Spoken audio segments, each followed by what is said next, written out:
Good evening. All right, my name is Jamal Watson. I'm the editor of Diverse Issues in Higher Education magazine and happy to be here to moderate this discussion.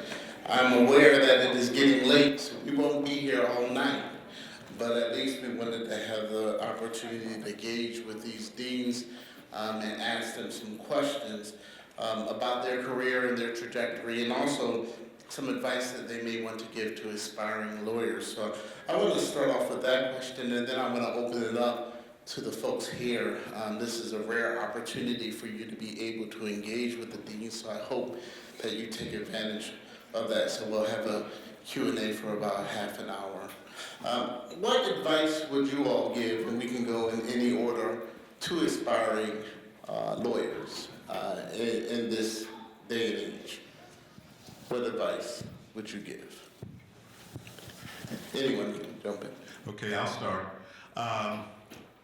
Particularly, sorry to get real heavy so early on in the Q&A, but particularly for this group of aspiring young lawyers, I would advise you to remember who you are and remember where you come from, and remember what it took to get you where you came from to where you are today. And that's your own efforts plus the efforts of others, including your ancestors, including your community, because that should always inform who you are as a lawyer. You are going to be different from many of your classmates because of who you are and where you're from and what it took to get you to where you are today. Hold on to that. That will be a source of strength for you in ways that you can't really contemplate right now sitting here in the abstract. And it will also inform how you go about your business once you become a member of the profession, because we need you. Don't let anybody convince you that the world has too many lawyers. The world does not have too many lawyers. The world has too many lawyers of certain types, maybe. But the type of lawyer you're going to be, we need many, many more of those. So that my advice would be to sort of remember the context in which you are pursuing your law degree. Thank you. Others? I would say whether you believe you can or you believe you can't, you're usually right. So believe in yourself. Believe in your capacity to do amazing things. We are here because we get up every day for you. These are hard jobs. They are jobs that require 150% of our effort, and we do it because we want you to succeed. We do it because we see what is coming behind us in the pipeline. We don't do it for ourselves, we do it for you. So every day, get up, make us proud, make yourselves proud. Do it because it matters a lot. Anyone else want to take that one? Aspirations, everybody has aspirations. When I grow up, I'm going to be this, I'm going to be that, I'm going to be something else. But you're at a point in your life where you can turn that aspiration into an actual reality. And so it's a tough process going through law school, but you already know it's a tough process. So know it's going to be a tough process, but understand that you have the power to now turn your aspiration into your reality and do something not just for yourself, for your families, but for the community and potentially for the world. So just stay with the process. It's not easy, but you already know it's not going to be easy, but it's going to be worth it, and you can do it.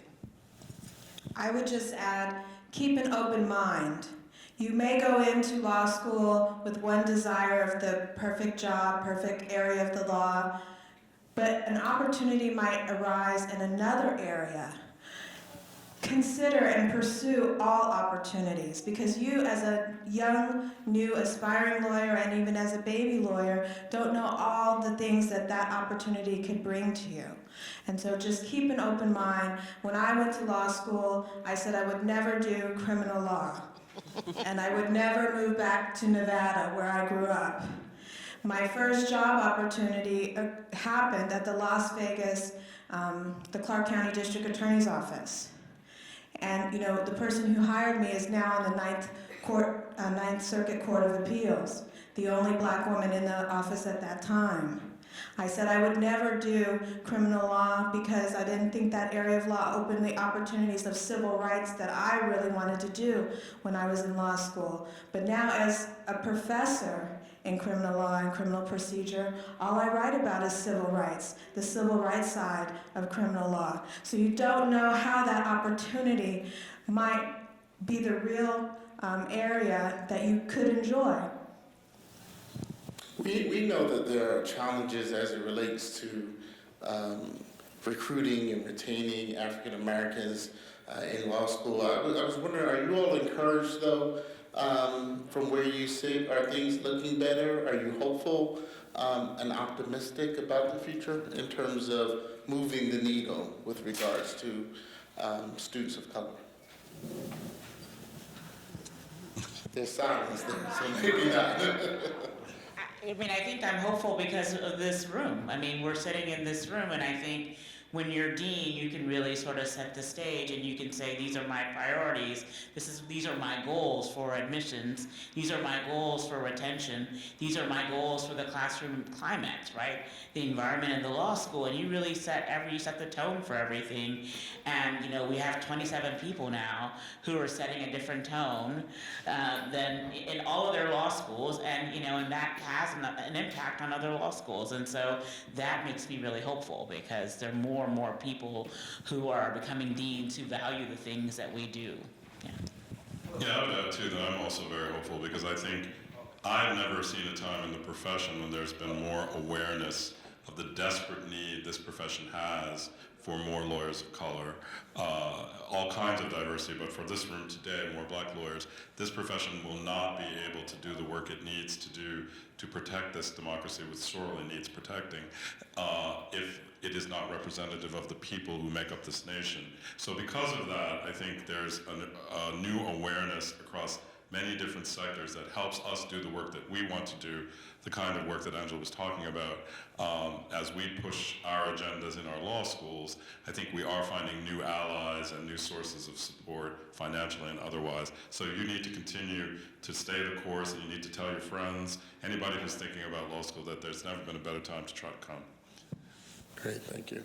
I'm just curious, and then we'll open it up, is how did you all become deans? I'm sure the trajectory for many of you may not have been to be the dean, but perhaps it was. I'm just curious, quickly, any of you want to share your story about how you ended up taking this path, journey? It may be too long. Well, I'll say shortly, I'll just say very short what I think was really important. I didn't enter into a law teaching thinking that I wanted to be a dean, I wanted to be a professor. But what happened is that along the way, early on in my career, including one other black dean said, you should think about deaning. People kept saying it to me, and it never clicked. It wasn't something I wanted. But people said it enough that, okay, after a while, you begin to think, oh, I should be a dean. And then other people start giving you opportunities that set you up to be in a position to become a dean. And so for me, the reason why I wanted to say that is because I think it's so important, sometimes it's hard when you're out there for you to see qualities that you have, that people, leadership qualities you have, or qualities that make you stand out. But when people are saying that to you, and I'm sure for all of you, people are saying, you should think about this, you should think about that, and you don't quite see yourself that, just know that there is really something there, right? That's, again, along the lines of believing yourself. There's really something there that you should, that makes you special, and that you should think about pursuing opportunities, even if they weren't things that you thought about for yourself. If you think you can make a difference, if you think that it'll help you achieve what you want to achieve in our society. And so I think it's important, number one, for us to listen to what other people are saying to us. But I also think it's important, I think all of us try to do that now, for us when we see other people who we think should be professors, or think should be lawyers, or think should be deans, that we also say that to them. And so I think it's also uplift too, as you're being uplifted.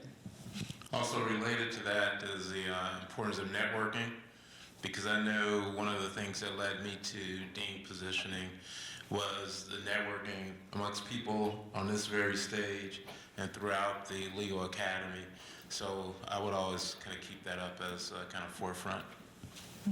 And I've never wanted to be a dean, but I've always wanted to inspire others to be and do their best.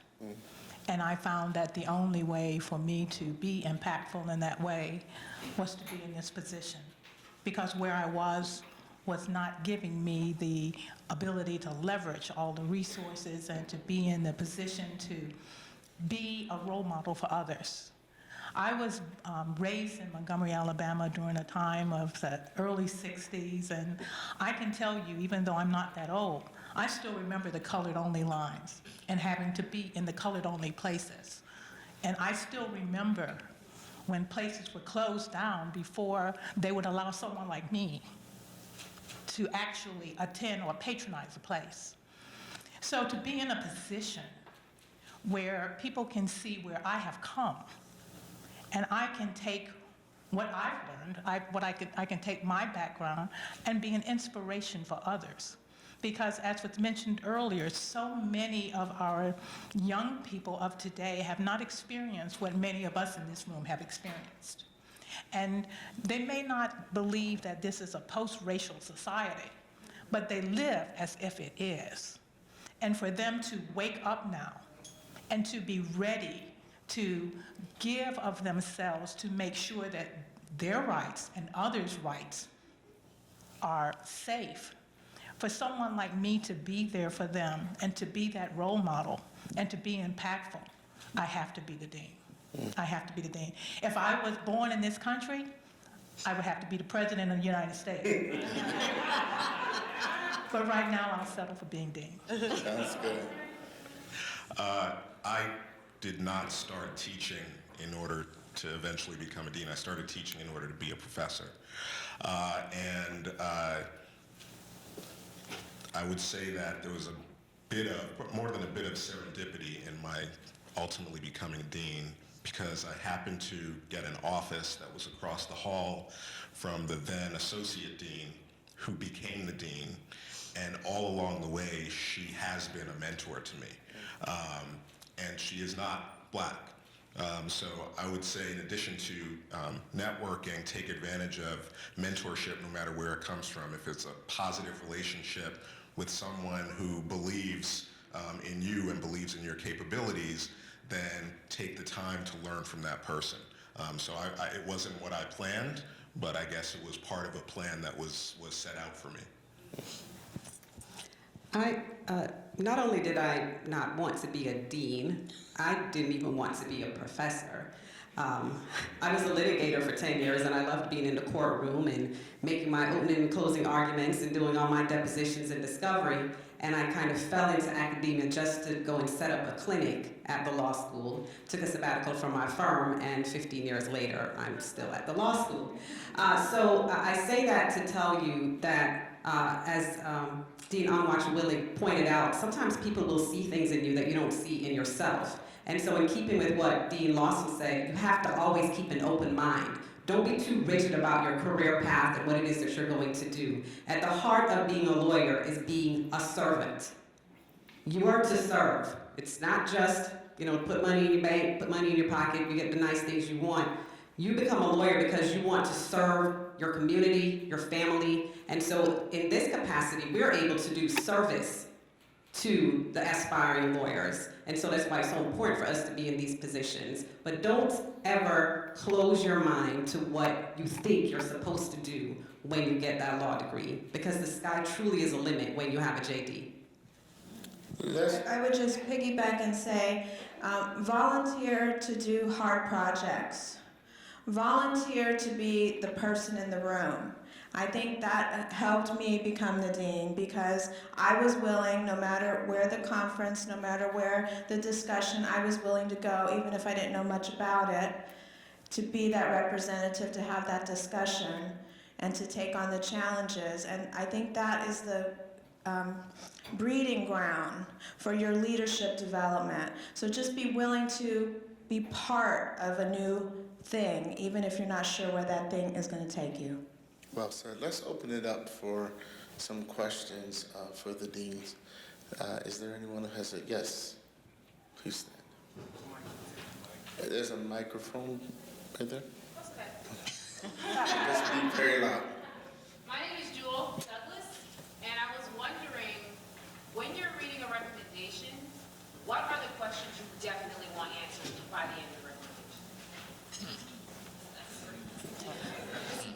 For me, I want to know how well you know the person, right? So there are lots of generic recommendations that you can read, and it is clear that the person writing the recommendation doesn't actually have any personal experience with the person they're writing on behalf of.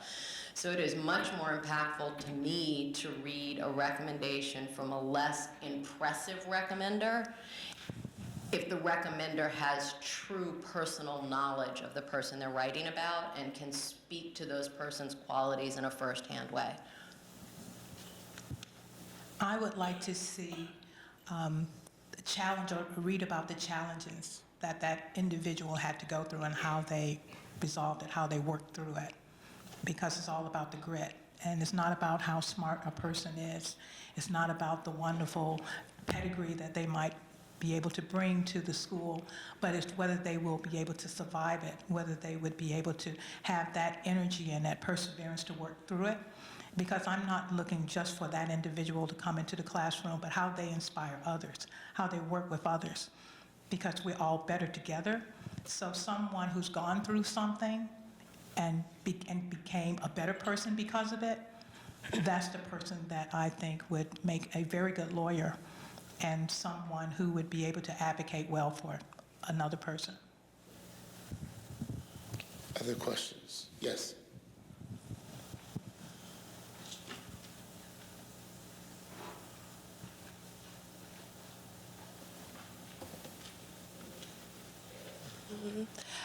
Good evening. My name is Faith Banjoko. I go to the University of Houston. So my first question is, I know this is a very subjective question, but generally speaking, whenever you guys are looking at law school applications, is there something that makes you think, oh, this person definitely needs to be here? So I'll just speak for my school. So UDC Law is a social justice school. We have a deep and long commitment to people who want to advance social justice. And so one of the things that we are looking for is applicants who are committed to that mission, right? And there are a lot of ways you can be a social justice warrior.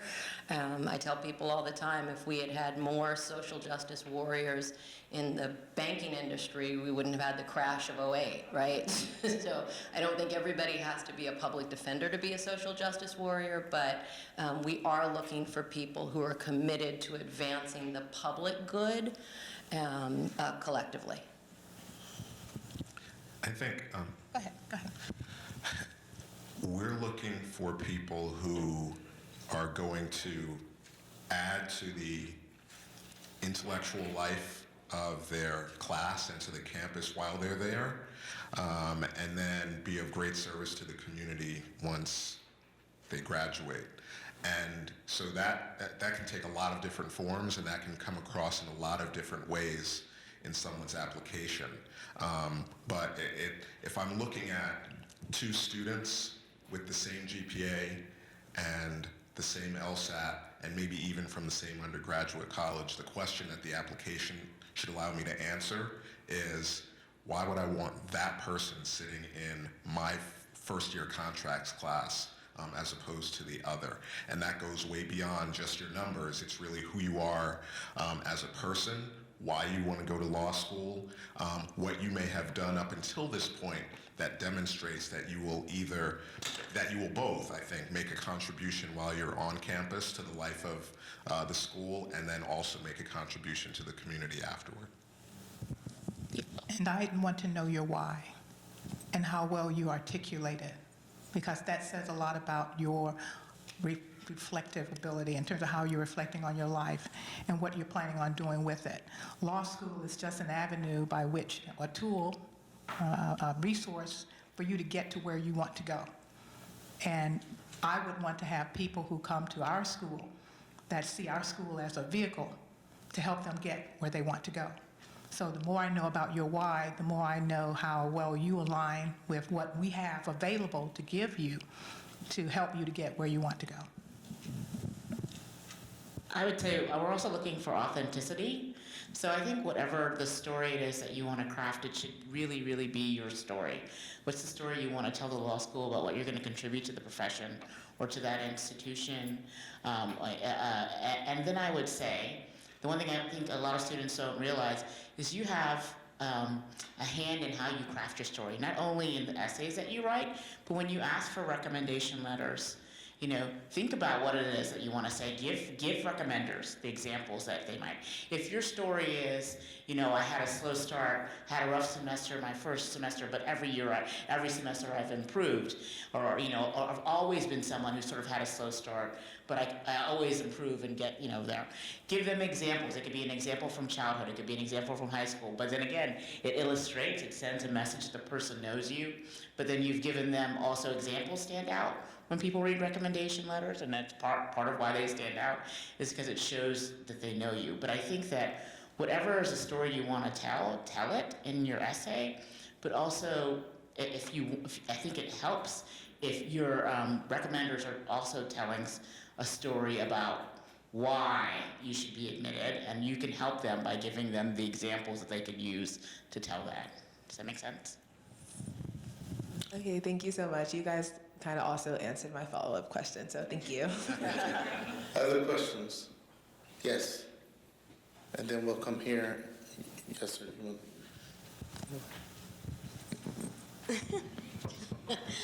Hello, my name is Lunda Shirelis.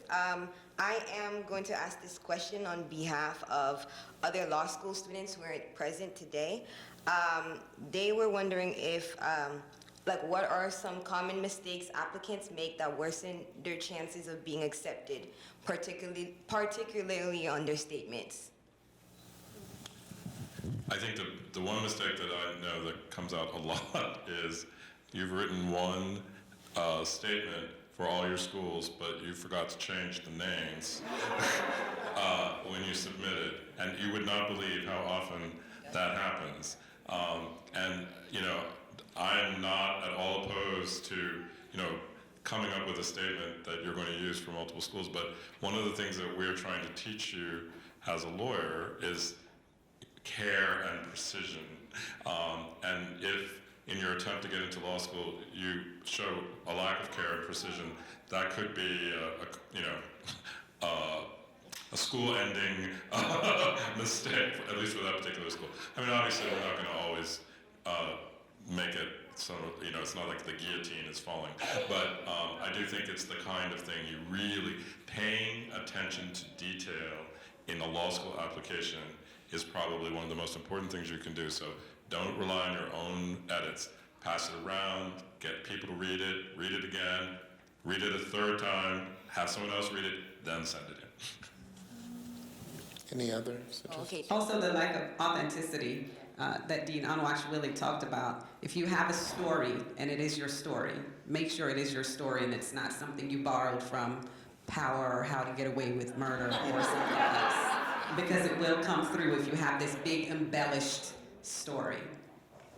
Any false statements will also hinder your application, even if you get admitted. So it's not worth any kind of embellishment that you think could get you in, because it'll hurt you in your bar license process. Also, admissions can be rescinded. So Correct.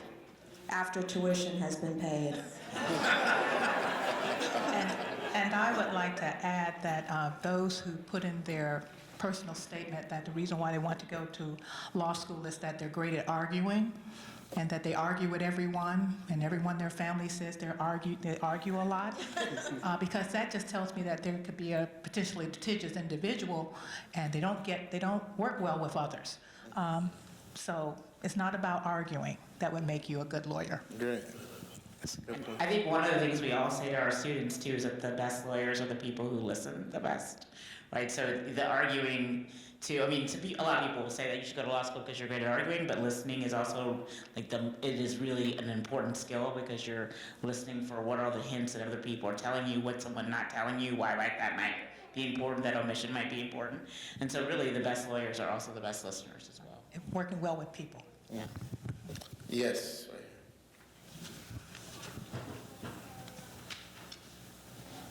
Good evening, everyone, and congratulations. My name is Michael Franklin, and I'm a junior legal communications major at Howard University by way of Kansas City, Kansas. And my question is in regard to the influence you have with your institutions. A lot of folks view blackness as a monolith and tend to disregard the diversity of blackness. And my question is, how do you use your influence to convey the diversity of blackness when getting your institutions to support programming for black students? Who wants to take that one? Well, I'll jump in because I have noticed even within the black alumni of my school that sometimes we all need reminders about the diversity of this community. And one of the things we've seen, and Onwuachi-Willig could probably join me in this, the black community in the city where our schools are located is extraordinarily diverse and actually primarily made up of black people of immigrant backgrounds. And so that's a message I'm constantly trying to carry to my senior administration when they're just talking about, well, how can we get more black people at the school? That requires a very multifaceted strategy in reaching out to very different communities in terms of what the students are looking for, where they're coming from, what kinds of resources they need. So, but I also think it's a great reminder to ourselves that we need to be increasingly aware of the complexity of this community as immigration grows and as new communities come to the fore. And I know that I've had conversations with my own alumni where they've had some difficulty recognizing that, as I said before, and wanting to focus on a certain understanding of who the black students that we should be recruiting are, when in fact there are others that are also part of that story that they may not be as attentive to. So I think it's a lot of work. I mean, but it's important work because I think we all want to build on the strength we have as people of this African diaspora, and we want to make sure that that's well represented in all of our institutions. I would just add one thing, that while there is a great deal of freedom that comes from acknowledging that we are not monolithic, it is also important to me as a dean at an HBCU to recognize that there is strength in collective action and that we are not post-racial, and that the election of Obama did not mean that we could all just do for ourselves, right? That we do need to hold each other up and support each other. In all of our diversity and in all of our uniqueness, we still must remember that there is power in the collective, and we cannot forget that. We are not at a moment where we can forget that yet. I guess I'd probably promote the idea of diversity among our black community in two ways.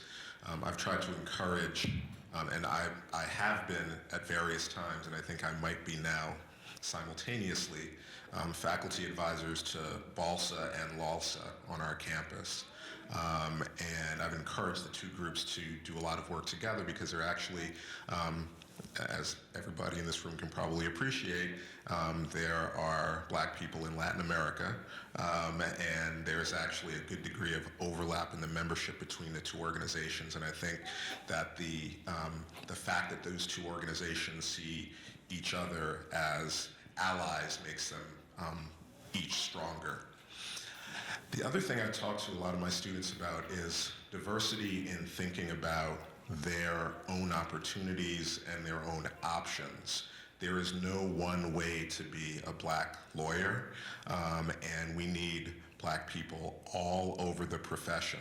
So I have conversations with people about how it's okay to think about becoming a prosecutor. This is not something you should close off as an option because you're African American. In fact, we need you as a prosecutor more than ever if you have the bent to practice criminal law. My own area of specialty when I was in practice was intellectual property. It's an area where there are not many of us. And so if a student is thinking in that direction, I think it's very important for them to remember that that is an option for them. So I try to think about it both from the standpoint of our diversity on campus and then also our students not pigeonholing themselves because of what they think they should be doing because they're a black lawyer. Great. And you want, go ahead. All right, we have time for maybe 2 more questions. So let's go right here and then over here. Okay. Hi, my name is, sorry.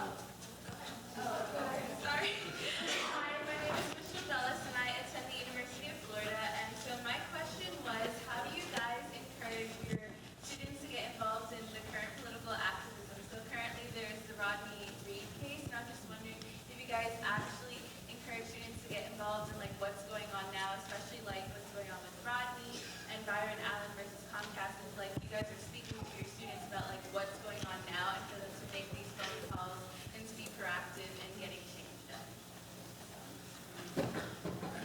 I tell my students to study. I think it's, well, I mean, there's a constraint on us because we can't encourage our students to do particular political activities because you could lose your nonprofit status as a result of, you know, getting engaged in politics as an institution. What we can do is support political engagement for our students. And so I think universities all over, my university, I think many people's universities have really started doing more voter registration with students. I know next year, this is not, so we want to encourage our students to get out and vote.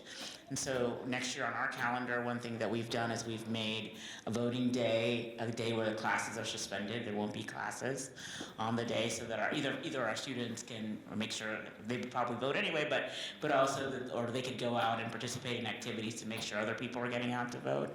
But there's some lines between what we can encourage and not encourage. And at Thurgood Marshall, we have the Earl Carl Institute, and we, as a matter of fact, are having a presentation regarding Mr. Reed's situation. And it is something that our students in the Innocent Project that is very important to us. And I don't think I need to do much in terms of getting our students involved. That is something that they take very seriously, but we do have institutes and areas in which they can voice and articulate those issues and to get community involvement. So. I would just add, it's an important balance when you become a law student. It's both of what the panelists are saying. You do need to put your studies first, because that's building your foundation to be a good lawyer, it's building your foundation to pass the bar the first time, and all of these things. But you do have to also, I would say, infuse that classroom learning with a specific area that you're passionate about. So I would try to direct you to one area, one student group, one extracurricular activity that you want to put most of your energy on. I see sometimes students spreading themselves too thin, and then school takes a back seat, and you never want that to happen, because when the career development department is trying to get you that clerkship at your favorite, with the favorite federal judge you want to work for, or the firm, or whatever opportunity, your transcript speaks volumes, and you always want to be able to say you put your best foot forward in class. And I think it's something we all struggle with, right? You're going to get asked to do, or you're going to have a lot of passions, simply as being people of color who care about, certain things, tend to care about certain things in society. And I think it's something we all struggle with. We all get asked to do a lot of things, right? In part because of who we are, and I think learning how to focus on the things that are important, that are going to present you with the most opportunity, and the most opportunity to then have the largest voice for the people you want to help eventually. Thank you. Last question. Yes. Okay. Sorry, right here. Yes. Good evening. My name is Elisabeth, and I'm actually a graduate of Boston University. Woo! Yeah. I also wanted to say thank you so much for all of you coming and spending your time with us, and for showing us that we're continuing to set the bar and show people what we have done, what we continue to have capability to do. And my question is, for those of us who may have experienced circumstances or hardships that negatively impacted our academic career in undergrad at one point or another, would you recommend writing an addendum? And if so, what would you like to, what would you like to come across in that addendum to show that we did overcome that situation and that we do have the capability to be successful despite that circumstance? I would say do just that, right? So to explain why whatever it is, whatever the grades or whether it's a score, why that doesn't reflect your true ability. And to do exactly what you just said. And I would say also you want to acknowledge that if it happens again, you have a plan for how to address it, right? Because life is life. And so saying that this thing happened and I have overcome it is a part of it. The other part of it is saying, and if it happens again, here is how I would deal with it the next time. Yeah, I think what we want to see, or there are two things that sort of come to mind when you hear about a particular difficult circumstance or struggle that an applicant has experienced.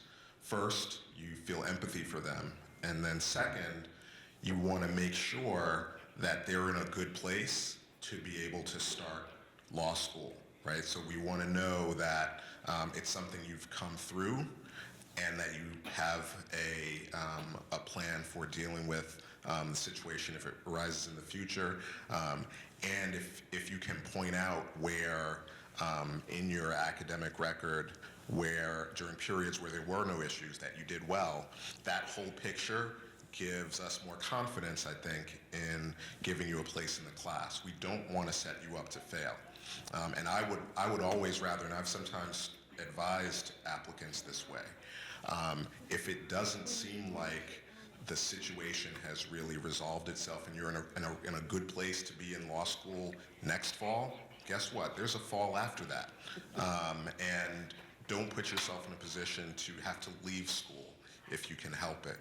So I'd like to see that you came through it and that you learned some things in coming through it and that you've got some coping mechanisms for the future and that you've got good performance in those times where you weren't dealing with that issue. Because ultimately the goal in bringing you into the first year class is to 3 years later have you walk across the stage and shake my hand. So that's what I'm thinking, and give me the full story to give me confidence that 3 years later you'll be shaking my hand. Yeah, in addition to that, you can also focus on kind of experiential achievements that you've done in the workplace and to demonstrate how once you achieve those kind of academic milestones, you'll actually be that lawyer who's going to be impactful in the world. Great. And don't forget, you're not the only one who has to tell that story. So if you have a professor who's writing you a recommendation, who knows about it, that professor can also talk about it in the recommendation, right? So it even gets even added weight to that story. Didn't you all enjoy this? Let's thank our deans for taking time to engage with us in this Q&A. Thank you. There's one more question they want to entertain, so yes, go ahead. We'll get one more. Sorry about that. Thank you so much. Hello, good evening. My name is Alicia Arrington. Thank you so much for taking my last question. My question is, as Black deans, what are the ways in which you make space for advocating for other Black students to become a part of your institution? And what are the ways in which we as Black law students or aspiring Black law students can be cognizant of that and include that in our applications?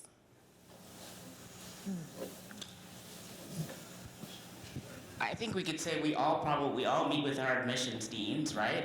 At the beginning of the year, and we all tell them these are our goals, right? And this is, and I'm positive for all of us that diversity is one of our goals, and we meet with our admissions deans on a regular basis.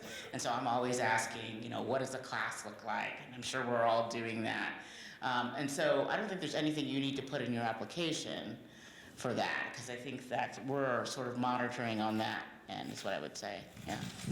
But you can make it easier for us if you study hard for your LSAT, get a good That's LSAT exactly score. what I was actually referring to, because throughout the night, or I guess throughout the day really, the LSAT score specifically was something that has been brought up multiple times as a point of contention for many applicants. Well, I would just add, there are a few schools out there. I won't do any public service announcements. I'll allow you to research it.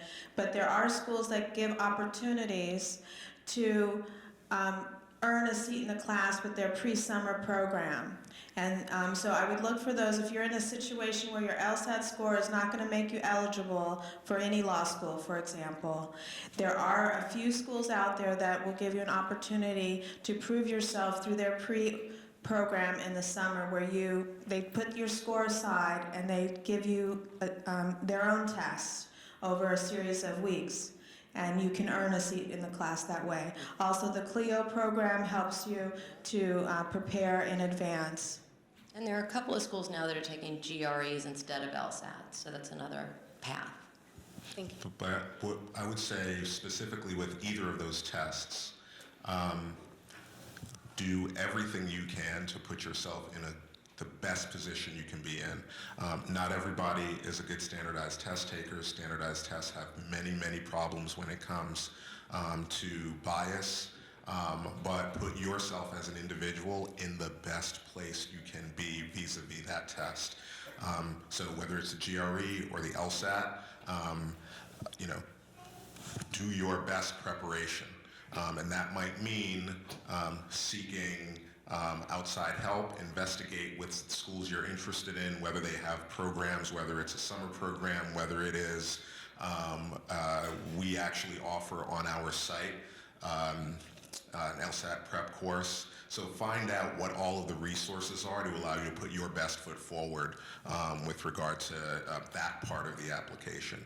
And then with the rest of your application where you have more control, going back to the answer to an earlier question, put your best foot forward there too.